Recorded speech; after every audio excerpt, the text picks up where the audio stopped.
تو ڈاکٹر صاحب ہم یہاں سے شروع کرتے ہیں کہ آپ سے میری پہلے جب ملاقات ہوئی اور ابھی ہمارے پروگرام سے پہلے بھی کچھ گفتگو ہو رہی تھی کہ آپ جو کورس پڑھا رہے ہیں اسکول آف ایجوکیشن میں، تو کوئی 3 سوال ہیں جو آپ پہلے پوچھتے ہیں، تو ہم چاہتے ہیں ان سوالوں سے ہی اگر آپ ابتدا کریں تو زیادہ اچھا ہے. 3 نہیں، ایکچولی وہ 4 سوال ہیں. سو ایک تو بنیادی سوال ہے نا، what does it mean to be educated. اس سوال کو یہ کورس زندہ رکھنا چاہتا ہے. سو اس کا اگر مکمل جواب آ جائے تو جیسے ہر سوال کے ساتھ ہوتا ہے ایک سوال وہ مر جاتا ہے سوال اگر آپ کو اس کا مکمل طور پر جواب مل جائے.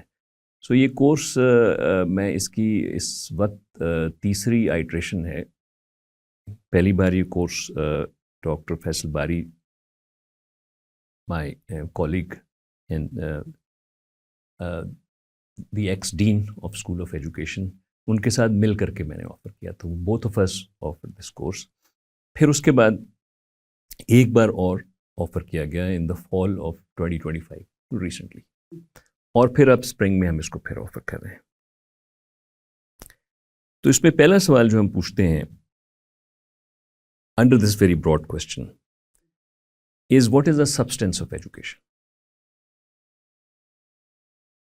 Now, substance is not like a glass or the wood with which this table is made, but human substance. اور اس سوال کو پوچھنے کی وجہ یہ ہے کہ ہر کلچر میں اور تاریخ میں مختلف ادوار میں، یعنی geographically also, if you move from here to some other country and look at the education system and try and find an answer to this question, you might find کہ وہ مختلف جواب ہے. In other words, there is no essential unified substance of education, human substance of education یا raw material جو آپ education کی machine میں ٹھونستے ہیں، وہ کیا ہے؟ اس سوال کا جواب ہر کلچر نے مختلف دیا ہے.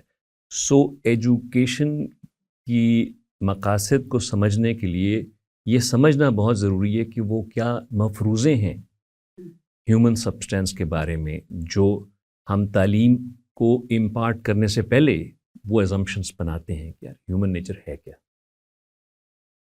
تو اس سوال کو لے کے ہم پہلے یونانیوں کے پاس جاتے ہیں، پھر اس کے بعد ہم اسلامک پیک ٹائمز پہ دیکھتے ہیں کہ مختلف فلاسفرز نے کیا سوچا یا کیا کہا ہے اس کے بارے میں.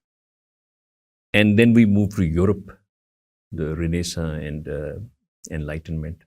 And finally, we also look at the work of Dr. Allama Muhammad Iqbal and his idea of Khudi, and see what does it say about human nature and what implications it has for education. تو ایک تو یہ سوال ہے. دوسرا یہ سوال ہے کہ what are the telos of education?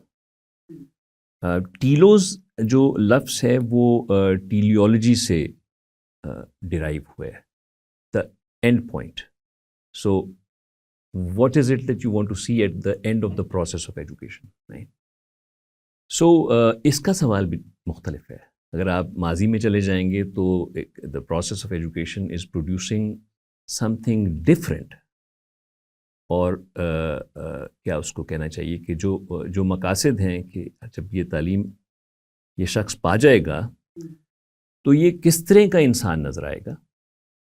اس سوال کا جواب یونانی کچھ اور دیں گے، مسلمان کچھ اور دیں گے، اور آج کل کی جو ماڈرن سوسائٹی ہے اس میں اس کا جواب بالکل مختلف. سو وی لک ایٹ دیٹ آلسو. پھر ہم یہ دیکھتے ہیں کہ what is the regimen of education.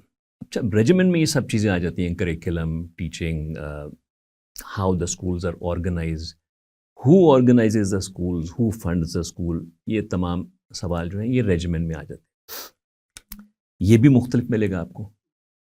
اور فائنلی ہم یہ دیکھتے ہیں کہ mode of justification for education, یعنی جب آپ والدین کو یا پبلک ایٹ لارج کو تعلیم کی طرف مائل کرنے کی کوشش کرتے ہیں تو ان کو کیا جسٹیفیکیشن پیش کرتے ہیں، کیوں تعلیم لینی چاہیے.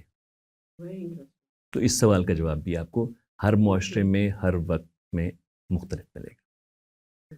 تو ان سوالوں کے ساتھ ہم بار بار جو ہے مختلف سوسائٹیز میں مختلف ٹائمز میں جا کے دیکھتے ہیں کہ ان کا جواب کیا ہے. اب ہوتا اس سے یہ ہے کہ ایک understanding of how to ask a question, how to look for its answer, وہ I think is more important for this course than reaching a definite answer about what it means to be educated. بالکل ٹھیک. Doctor صاحب یہ بتائیے کہ آپ تیسری بار یہ کورس آفر کر رہے ہیں, تو ابھی تیسری بار تو آفر ہو رہا ہے. 2 بار جب آپ نے کورس پڑھایا تو آپ کے پاس جو اسٹوڈنٹس تھے اس کورس کے لیے, ان کا اس کورس کے اینڈ پر جو فیڈ بیک آپ کے پاس آیا, آپ اس کو کیسے ایویلویٹ کرتے ہیں؟ آپ کس حد تک جو چاہتے تھے کہ ان اسٹوڈنٹس تک کنوے کر سکیں, ڈلیور کر سکیں, اس کے ریسیپینٹ کہاں تک اس کو ریسیو کر سکیں؟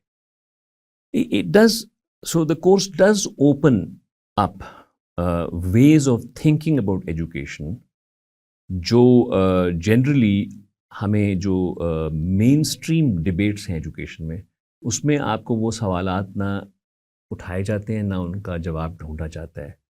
سو موسٹلی آپ یہ دیکھیے گا کہ جو اس وقت پاکستان میں تعلیم کے حوالے سے ڈبیٹس ہو رہی ہیں, ان کا محور ہے آؤٹ آف اسکول چلڈرن. کتنے بچے اسکول سے باہر ہیں, کتنے بچے اسکولوں میں ہیں, جو باہر ہیں ان کو کیسے اسکول میں لایا جائے. So it's an operational procedural issue about how to increase access to education for all children. دوسرا یہ ہے کہ جو بچے اسکولوں میں ہیں ان کی کوالٹی آف ایجوکیشن کیسے بہتر کی جائے. You should look at some constructs such as آپ نے سنا ہوگا لرننگ پاورٹی, right? تو ہم کہتے ہیں کہ پاکستان میں جیسے ایک مالی غربت ہے, اس طرح سے ایک لرننگ پاورٹی کا بھی ایک کانسٹرکٹ بنایا گیا ہے جو ہمیں یہ بتاتا ہے کہ ہم کتنے غریب ہیں as far as learning is concerned. اور فاؤنڈیشنل لرننگ آپ نے ضرور سنا ہوگا کہ ہمارے بچوں کی فاؤنڈیشنل لرننگ جو ہے اس کو بہتر کرنے کی ضرورت ہے.